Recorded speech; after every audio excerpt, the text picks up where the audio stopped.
இதில் யாருன்னு தெரியுதா? தெரிஞ்சு பெரியப்பா. டீ சாப்பிடுவோம்.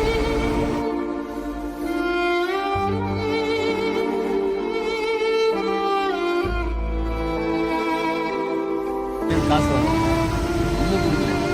எப்போதான் கொடுப்பேன்? உங்களுக்கு என்னமே பெரியப்பா குத்துறேன் பெரியப்பா. தம்பிக்கு இப்போ தான் உடம்பு சரியாகுது. கொஞ்ச நாள் ஆகட்டும், குத்துறேன். ஏய், ஒரு நாள் டைம் கொடுத்துட்டேன். இன்னும் ஒரு நாள் தான் ஒரு டைம். நாளைக்குள்ள நீ பணத்தை கொடுக்கல, வீட்டில் வந்து அசிங்கப்படுத்திக்கணும். சரி பெரியப்பா, எப்படியாவது ரெடி பண்ணி குத்துட்றேன். வீட்டை நல்லா வந்து அசிங்கப்படுத்தாதீங்க. எப்படி இதுக்காச்சும் காசு கொடு. மறக்காத, நாளைக்கு ஒரு நாள் தான் டைம். என்ன பண்ணுறது தெரியல.